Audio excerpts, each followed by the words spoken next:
you gonna call Ghostbusters? Hello, Internet. I'm Hugo. And I'm Jake. This is a special show because we're doing a movie review. This is Unpopular Culture, and today we're looking at 2016's most hotly anticipated movie starring an all-female cast of former SNL cast members with Was ghosts. Leslie Jones on SNL? Yeah. Oh, I didn't. No, Melissa McCarthy wasn't though. She was a host a couple times though. Anyways, yeah, it's Ghostbusters, and everyone's basically been yelling about this movie before it even came out. Like since the first trailer came out, people have been yelling at each other on the internet about it. So we decided to yell at you on the internet about it, and this is our review of it. And just forewarning, all the spoilers. If you give a fuck, which you shouldn't, because There's not this even movie, anything. It's ghost. this movie, There's nothing to spoil. This movie is the saltine of movies. Like the first bite, you're like, it's a saltine. I enjoy crackers. And then you take another saltine, and you're like, why did I choose saltines? This is that. But there were some redeemable moments out of it. So we're gonna talk about the good part, and then more about the bad part after. But I guess a little synopsis real quick. Kristen Wiig is a physicist, and Melissa McCarthy is a ghost hunter or something. They used to know each other. Anyways, things happen, and they decide, hey, ghosts are real. And then our plucky female protagonists meet a black lady, and she's fun. And then they get a hunk to be their secretary, and then they fight ghosts, and they shoot one in the dick, and then it's over.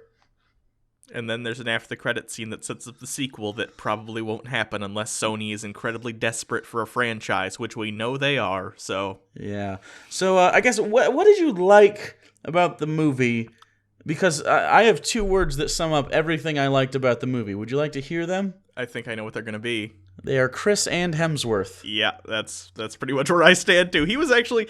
And here's the thing. Before we even start talking about the good stuff or the bad stuff, people are going to be like, you're sexist, right? Are we battling sexism? I'm not going to...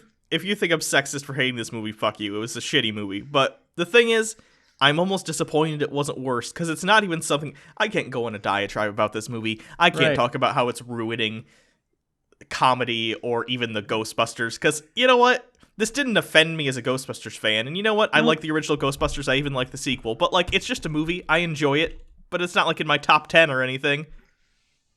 This movie, it's just not a good comedy. I think I laughed 4 or 5 times. Like 3 of them were Chris Hemsworth. Like, yeah, and they were genuinely good jokes from time to time. Like the one that made me really laugh is there's a loud noise and he covers his eyes because he's basically retarded. And then it goes away for a second, and then it comes back, and he covers his eyes again and rubs them. I thought that was super funny. They just kind of owned that he just doesn't understand anything. See, I didn't like that joke because I thought it was funny because he delivered it well.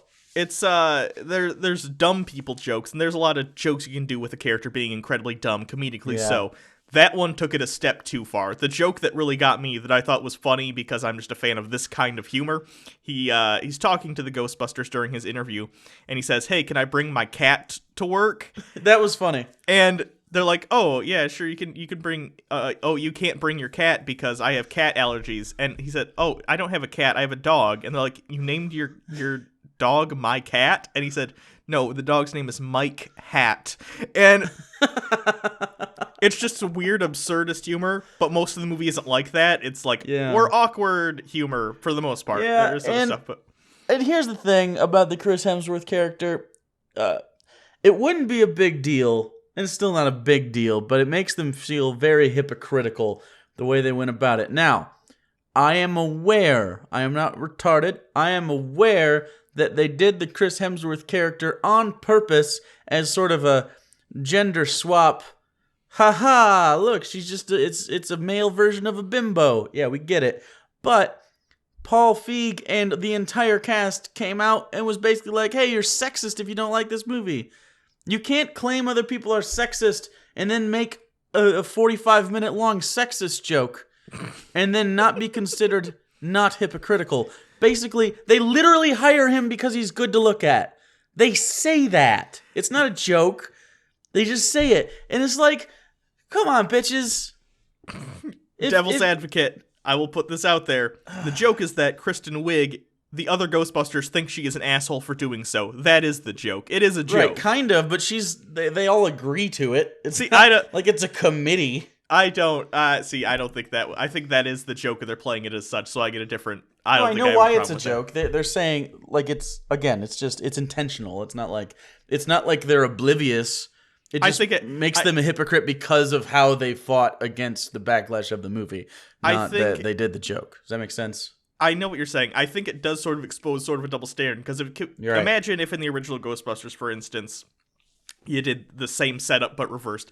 Let's say Janine, the secretary, was really hot and stupid, and they didn't want to hire her, but she was hot, and Bill Murray was like, "We're going to hire her because she's hot," even if the other Ghostbusters were against it and thought he was an asshole. Then we think he's an asshole, but when Kristen Wiig does it, it's quirky. You know what I mean? I get that they're it's fine. It's also, different. To be fair, he does tell the secretary that like she has the skills of someone that could do really well in fast food or something. Yeah. And the damsel in distress is a very common theme in the Ghostbusters.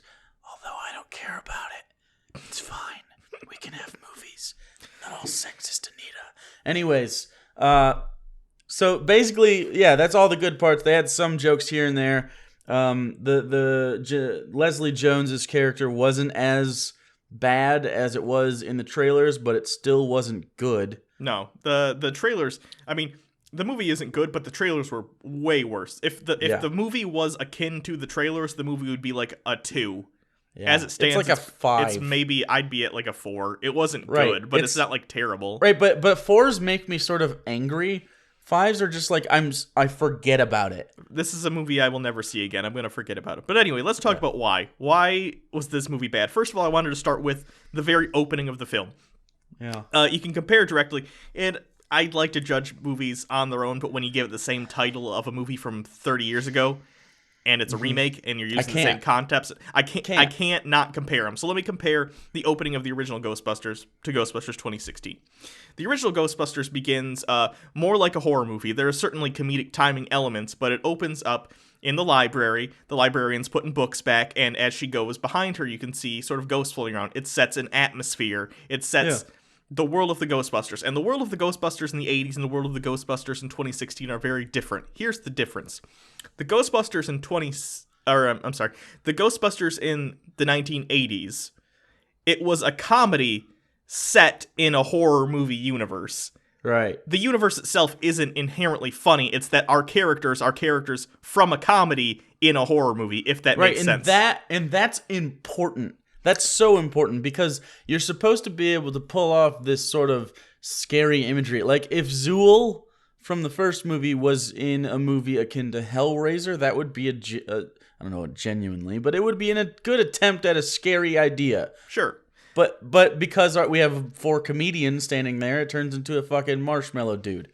Yeah, and that's part of the strength of the movie. Listen, Ghostbusters, I don't think is the thing that ever should have become a franchise because it's a weird lightning in a bottle situation where it just happened to work with these 4 people working off each other correctly, and they just got the right director and the right writers and everything, and it came together well. Even the sequel, which I don't hate Ghostbusters 2, it's not as good. I don't think it's as good as the first one, just because they're better.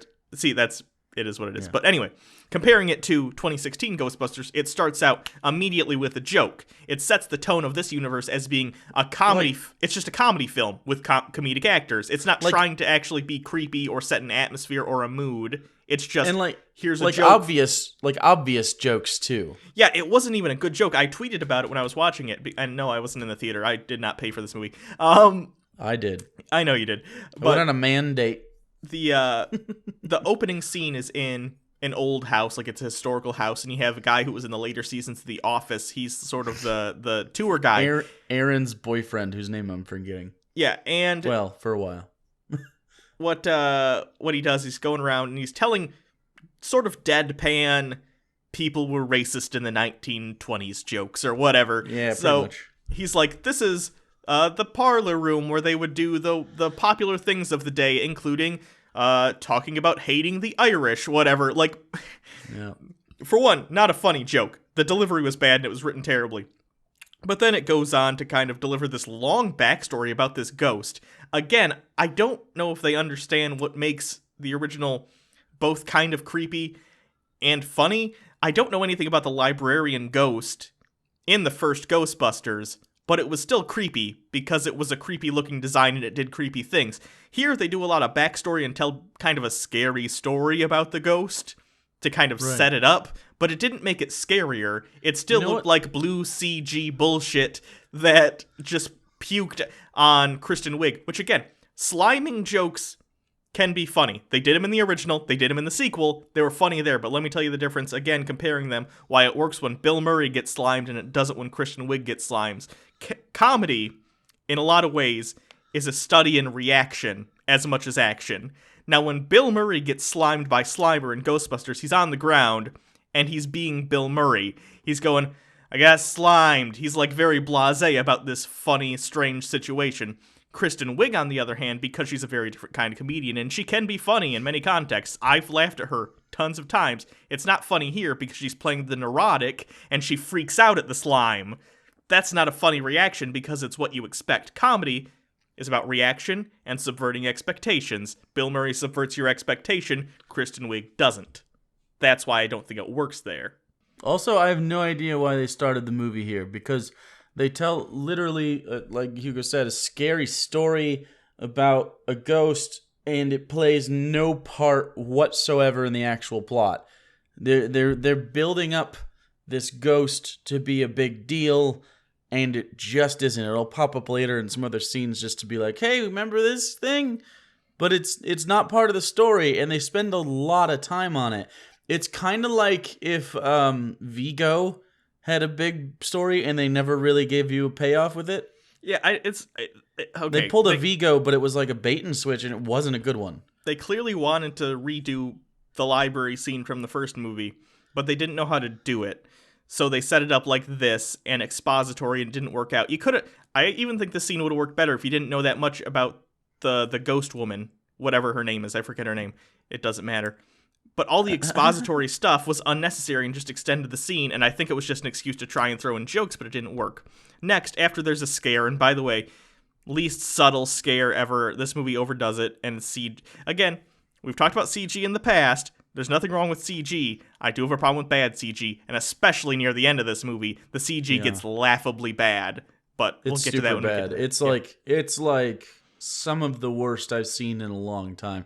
And I think it's because they didn't do practical effects when they could have. Like, they could have easily kept the Slimer thing practical and kept some of the other ghosts practical. And then at the end, when you have this, it's a giant fight like always, you could have done CG with that still, and it would have been okay. Yeah. It would have been better. Not to mention the final fight scene, it looks like bad green screen. It looks like they're being green screened into a video game. The Ghostbusters video game from 2009 looks better than some of the shots of the background. That's not an exaggeration. But anyway, also a problem I had with the beginning. After the scare scene, the Ghostbusters theme song starts, like the original one from the 1980s. It fades away immediately, though. Isn't that weird? That's what I don't get. If you're going to play the original theme song, why did you play it for 12 seconds and then stop it? You didn't just either play the original and kind of have some stuff if you're going to capitalize on the nostalgia, or play the new song that you got Fall Out Boy to do. Let's talk about this real quick. Okay. By the way, the Fall Out Boy thing is later, and it's garbage. It's during the climax, which I was bored as fuck during. But let's talk about this nostalgia aspect, because that's really what you're banking on when you say, let's make a Ghostbusters movie. And they did it in every way possible that you could do it wrong. You have the original Ghostbusters, sans Harold Ramis because he's dead, and they make a reference to him. He's got a little bust in the college that Kristen Wiig's character works in at the beginning, and they give you Bill Murray, they give you Dan Aykroyd, and at the end you get a payoff with Ernie Hudson, it was fine. You knew it was coming though, because it was the only black character. Where was Dan Aykroyd? I missed him. Dan Aykroyd was the taxi driver. Yeah. And he's a taxi driver for a second. He's like, I ain't scared of no ghosts. No! Motherfucker, Paul Feig, when you sat down and wrote this movie with whoever else, why didn't you just pass the torch? We talked about this during our trailer review of it. Did we even post that? I don't even know if we did. We're so mad about it. We didn't. But, so... You gotta pass the torch. You had all 3 actors anyways. Why not have a 15-minute establishing scene at the beginning where you can have that ghost thing happen. You can play this theme song like you did, and it can fade away. And then you can see Kristen Wiig's face, or Melissa McCarthy would make more sense given her character arc. But just have her see a commercial that's shitty, just with the 3 remaining Ghostbusters. And they're like, hey, we're Ghostbusters. Remember when we saved the city? And it's like really like late at night budget bullshit commercial. And then they could, say, hey, these are the only guys that are going to believe us. We've seen a ghost. They're the only ones that can help. And then they basically force the job onto these women and then walk away. And that's fine. Because Bill Murray could do that and it would be effective. Instead, he's some sort of skeptic guy that gets thrown out a window by the dragon ghost that's on Leslie Jones's shoulders in the concert during the trailers, which, by the way, you've seen that whole scene. Yep. That's all of it. Those people in the audience were very calm at seeing a spectral dragon. Again, part of the reason why this movie doesn't work and the original does is because one's scared of it. Any of it. Yeah, in the first movie, it's set pretty much in the real world or a horror movie. People react as you would expect them to when faced with horrifying things. In this movie, they're like, oh, we summoned Satan. Again, they're trying to do jokes where not only is it not funny, it deflates the tension of the scene. Right, and part of the tension from Ghostbusters is that no one believes that the Ghostbusters are necessary or that what they do is viable in any way, but the only person that really puts up against that is the guy from Game of Thrones that's suddenly, he's like the dean of the college, but it doesn't matter because when the mayor calls them in, he believes them, and they're like, yeah, we don't fucking know about it. We keep doing what you're doing, but we're not going to give you any credit. As if it's some sort of, is that a joke? I don't know if that was a joke or not. Like, is it supposed to be funny? I just know that it just felt like, okay, that mayor is weird. It doesn't really have his priorities straight, but whatever. Why does the mayor of New York know about ghosts? I don't know. They didn't establish the fact that the old Ghostbusters existed anyways, so you couldn't even use that, because then you could. Again, if you would have just passed the fucking torch from these 3 actors that you genuinely had in a movie, then just fucking do it. It takes no time at all. I'll tell you why. No time. Paul Feig actually came out and talked about this, and he said because he didn't want it to feel like they were just getting the equipment. They wanted them to invent it themselves. But here's my fix for that, okay? Egon's dead, okay? Right. Egon's dead. So now you have them come in, and even, I forget her name, the science character in this. They're all science characters, but the quirky one that looks like the cartoon Egon. The Egon She could have looked at all of this and been like, wow, this is all shit, and then torn it apart and built her own shit. Because she does that anyways! That's what I'm saying. You can still do the handoff and then have her come in and say this equipment's incredibly outdated, and then she can fix it up and they can all work together on new stuff. You can still do the passing the torch without making it seem like they didn't do any work themselves. You could literally have ghosts come out, and because what the idea behind this is that some guy who isn't really important because he dies immediately, he uses these little machines that they call something, and it amplifies ghost activity, whatever. He died immediately, but he came back as a ghost. He's still the main villain. I know. He was unimportant because it was basically, it was just a reason to have Thor in the movie more. It was just he possesses Thor. Anyways, you could just have them fight these ghosts that were amplified, sure, and then just have it not work. Okay, with these old fucking proton packs that have been around since the 80s. Yeah, that Bill Murray has been toting around. Like, it could have been easy. Literally, if those 3 actors walk away and are like, we don't want to fucking do this. Are you kidding me? This stuff sucks. Because they even had the secretary. Everyone was there. Yep. The secretary, Janine, was still basically playing Janine, who just works at a hotel. Exactly. Well, she was like the first real cameo, and then I thought, maybe it actually is Janine, and we're going to get this sort of torch pass, and I'm going to be excited about it. No, it was just the actress. Yeah. Just being the same because, callback, sort of. No, it was poorly executed, and it was bad. Basically, you get to the climax, which doesn't matter, and it's just a shitty ghost fight. And there's this awesome scene that made me want this even more. It's when they have all the gadgets and they're fighting, and they you see the montage earlier, but when Melissa McCarthy has that plasma punch thing, Yeah. she uses it once. It's no big deal. But the nerdy one that looks like cartoon Egon pulls out 2 pistols and has this slow motion shoot thing, which wasn't cool until you think in your head, what if that was Bill fucking Murray? And then you're like, oh man, that's great, which gave me an idea for another movie, which is basically all 3 of the originals still in it, and you can add whoever you want as the 4th. I would have picked Chris Hemsworth. And then the joke can be, why did we pick him? Well, he's the only able-bodied one at this point. We're all in our fucking 70s. And then Bill Murray just goes on this shooting rampage.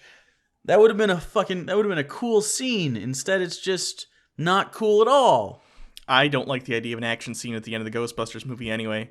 Again, it wasn't the end. It was the middle of the climax, and then the end was the giant fight. I know, you know what I mean, though. Let's look at the end of the original Ghostbusters, though. Okay, so Gozer shows up in the form of an androgynous demon woman. And then there's the two demon dogs, Zool and Vince Clortho. And the Ghostbusters have a conversation with her. The Stay Puft Marshmallow Man shows up. They shoot it explodes. Then they shoot her by crossing the streams, and she explodes. There's no big action fight scene at the end. That's trailer bait. It's done through dialogue and jokes, but the jokes are funny because it acts like real people interacting in the face of this horrifying thing. Again, that's why the new movie doesn't work. It's a comedy that isn't funny. Yeah, I like the climax of Ghostbusters 2 as well, which is also mostly a conversation. Yeah. So because it's just all these actresses had strengths that were not played to. All of them. Especially it was the writing way more than the performances.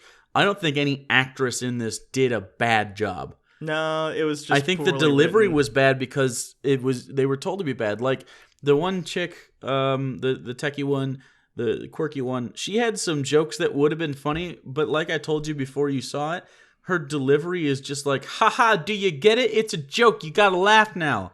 It was like they wanted canned laughter to follow. Yeah. It was super weird. Melissa McCarthy was just kind of boring. I don't even know. What was Melissa McCarthy's character in this? Okay, Kristen Wiig's neurotic and has a history of being made fun of for believing in ghosts. The science one is the science one who probably has like mild autism. Mild? I'm being generous. Leslie Jones is the street smart one, I guess is what they're trying to get across. At least she knew actual facts about New York. Like, she knew actual knowledge. It wasn't just like, I'm black, therefore I know the streets, which is how it came across in the trailers. Right. But Melissa McCarthy was just sort of generic. What was she? It was like they wanted her to be the Bill Murray. Yeah, but she didn't do anything. Because she was kind of a dick, but never enough. No. Like, she should have been a complete asshole to everyone the whole time. And that's the only way her character would have worked. Again, we're using their actors' name. We don't remember their names. Because they're not playing characters. They're just telling jokes and pretending to be acting. And they're not good jokes. There were, again, like I said, there were a couple of jokes that made me laugh. Sure. When they were talking about when that song came on the radio and it's El DeBarge. Yeah. And and they were talking about El DeBarge. Not the dance scene the science-y chick does, because I thought that was kind of cringy and trying too hard to be a joke. No, right after that. But when they're like...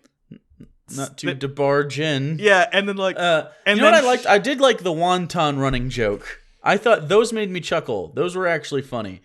That was okay. Between the delivery guy and Melissa McCarthy, those were the only genuinely funny jokes, because basically she gets wonton soup, and there's only one wonton in it the whole time, and then at the end of the movie, he just gives her way too many wontons.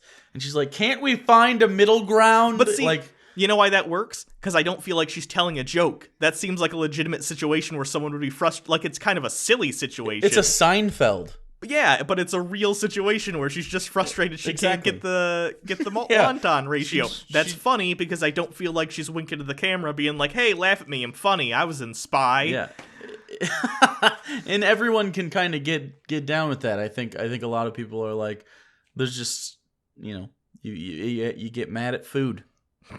We've all been there. We've all had a bad wonton situation. There was also a weird scene near the end where they cut a dance scene, in which, Jake, I don't know if did you watch like the whole? No, they did. Yeah, after the credits, they cut it was like a thriller cop thing with Chris Hemsworth and the police after. Yeah, that was weird. Possessed Chris Hemsworth in the movie goes to some building. I forget what building. It doesn't matter. It's like the point at which like these way lines of supernatural energy converge. You get it. You've seen the first Ghostbusters. It's similar, except instead of like a radio tower building, it just happens to be a naturally occurring phenomena. The cops all show up, and then Chris Hemsworth does a thing, and you can tell there's a part cut out, because then the cops all do sort of a disco point John Travolta pose. And then even the Ghostbusters later show up and the cops are still frozen like that because Chris Hemsworth is controlling them. And they go, why are they standing like that? And I thought, that's weird. That was a weird scene. It felt like it was almost going to be like, the scene from The Mask where he makes them all dance, the cops. And then the ending credits come. There's a lot of jokes cut into the ending credits. Honestly, the jokes in the ending credits made me laugh more than the jokes in the movie. So I don't know what was up with that. But then they start showing these clips that were clearly the scene of the cops dancing and him forcing them to dance, kind of like Jake said, a thriller type dance. And I thought, why'd you cut that out? I don't know if it would have been funny, but it wouldn't have been, I don't think it would have detracted from the movie. It wouldn't have been as disjointed, and you still added the scene anyways. Yeah, so just speed the credits up like 2 times. Did test screeners just fucking hate that scene or something? I don't. And he had to keep it in during the credit roll. It was weird. Yeah. So, is there anything else to really talk about this movie? I will say one other positive note. The set design was fucking brilliant. Every prop they had looked like Ghostbusters. The proton packs were cool. I liked even the new canister thing. All of the practical stuff that was Ghostbuster gadgety was very cool. The Ecto-1 looked fine. The sound, again, was nostalgic, and they coined in on that. And the suits looked good.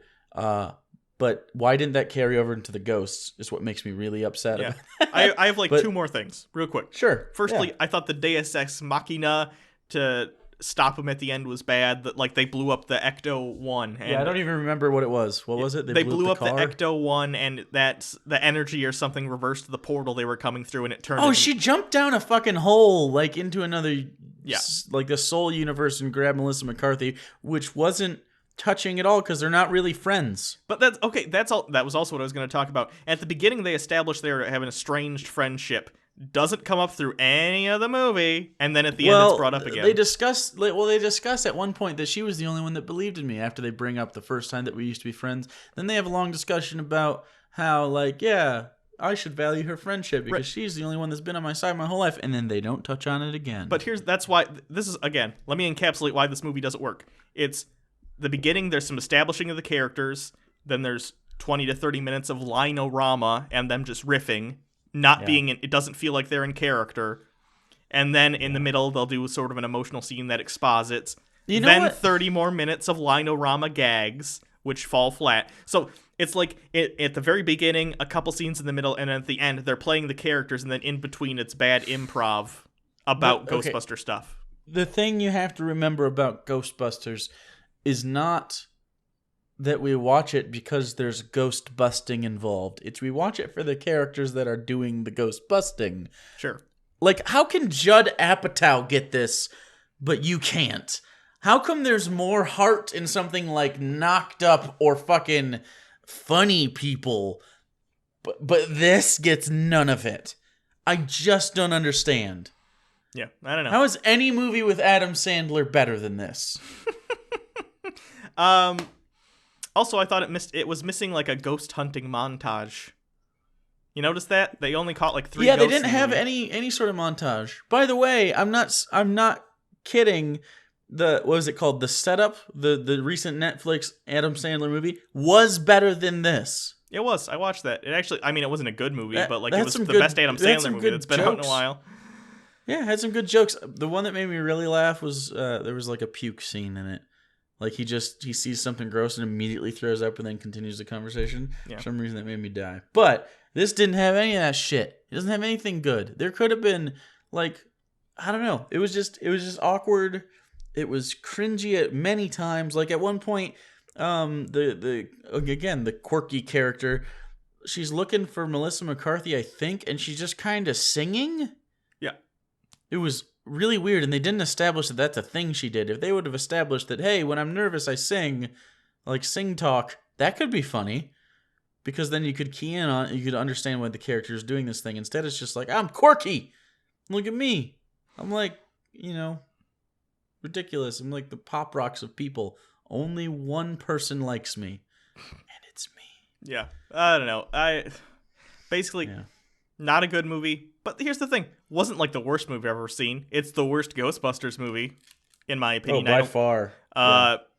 If you want to go and see just sort of a Bridesmaids-esque comedy, which I would argue isn't even like Bridesmaids is way better. Yeah, it was just. It was also Paul Feig, by the way. It was a weird pairing of a comedy style and a franchise that doesn't work with that comedy style at all. Yeah, easily. So you could have 21 Jump Street this though. Sure, but they didn't. That would have been fine, but they didn't. Yeah. And then there's an after the credit scene, real quick, where they mention Zool. Setting up potentially again. If you're gonna reboot the franchise, why are you gonna go back to Zool? It's not. If it were like a superhero movie and they were like, oh, they mentioned the Vulture or Dr. Octopus by name, but like Zool isn't famous. Zool is famous for being in the first Ghostbusters. That's it. It's not like a famous character I'm excited for. Just do something new. Do something new if you're going to do a sequel. It was for Ghostbusters fans, again, because she's listening to this recording is basically, it wasn't EMF, it's whatever you can hear. You've seen Ghost Hunters before, where they listen to the static of a recording on tape. Leslie Jones is listening to it over and over. There was a comedic missed opportunity here, too. At the beginning of the movie, they put on like a fake Ghost Hunters type show with, if there's anything that Ghostbusters, if you do a remake, should make fun of, they should have had like a rivalry with like a Ghost Hunters type show that is totally bullshit. I think they were worried about that because Supernatural did that famously for many seasons. I haven't seen that. Well, I mean, it was a recurring, it was called Ghost Facers. But that's like, I mean, that show's still going on, but Ghost Facers is only in like 3 or 4 episodes, and that was like back in the day. So I don't know. It really needed some sort of grounding in somewhere, whether it was the original Ghostbusters universe by, like I ranted about, passing the torch, or whether it's, if you want to just start a new franchise, which they tried to do and failed, doing it in something like making fun of ghost hunting shows and mediums and those different things. You can poke fun at that socially and people will be on board with it, but instead you just made a shitty jokes laden. It was pretty much it was like a brand recognition jerk-off show. Yeah. So, I'm curious if they're going to do a sequel. So far, I think in the second week, the first week it wasn't even number 1. It got beat out by Secret Life of Pets. Second week, it's now number 5 behind Ice Age 4. So I didn't know that movie was out. Yeah. It's not doing well. It's failed. And it's honestly, if you are part of this film and you think it's anyone's fault besides your own, you're wrong. This film just sucked. It was just that. But it wasn't like so bad that I had to walk out or demand my money back, but it was just like the most benign possible movie. Right. And if you're going to remake a movie, at least, I don't know, do something with it. Make it better. Make it funnier. Make it scarier. But everything was a watered down version of the original Ghostbusters. And why would I watch that when the original Ghostbusters exists? I'm not saying never see this movie. I wouldn't see it in theaters. But if you see it at like $1 rental at some point, or it ever winds up on Netflix, if you like the Bridesmaids type movies, give it a watch. There are some funny jokes. You might laugh. But no, it's not really... It didn't need to exist. Just also make sure that your phone's fully charged, so you can be on that too. Yes. Honestly, I'm curious because Sony is so desperate for a franchise at this point. They ruined Spider-Man. Nope. They don't have James Bond anymore. I think they did at one point. And now they've fucked up Ghostbusters. So I'm wondering if they're going to try and pull an Amazing Spider-Man and maybe in 5 years try and reboot Ghostbusters again, but differently, Maybe with a mixed gender cast or all men again, or even if they try and do all women. I don't care. Ghostbusters could work. It totally could work, because that is an interesting... Like, the Supernatural has so many myths involved with it that you could pull out a bunch of shit, but it just didn't work because it was super boring. Like, there are gags you could do, especially because so much time has passed. do like a joke about the Ring, or Just or like, have them fight an Asian style ghost, because that's a kind of popular horror movie now. no matter what you do, the characters need to be important to you. Yeah. Because these characters didn't mean shit to the writers. They weren't developed whatsoever, so you don't give a shit about anything they go through. Anyways, I'm done talking about this movie. It's the flattest middle ground grade you could possibly give. We both agree on this. This is rare. We usually don't agree this hard. Yeah, 4 or 5.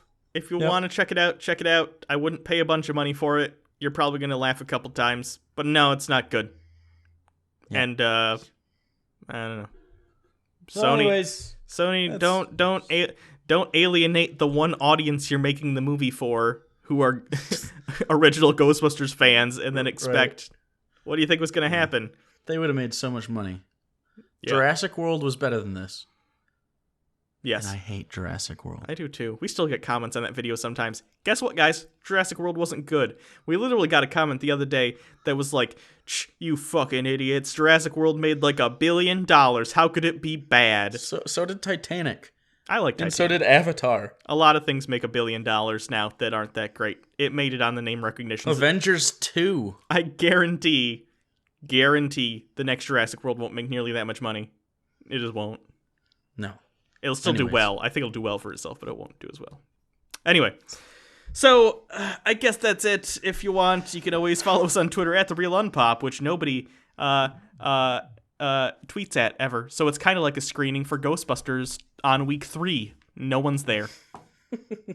It was Hugo's job.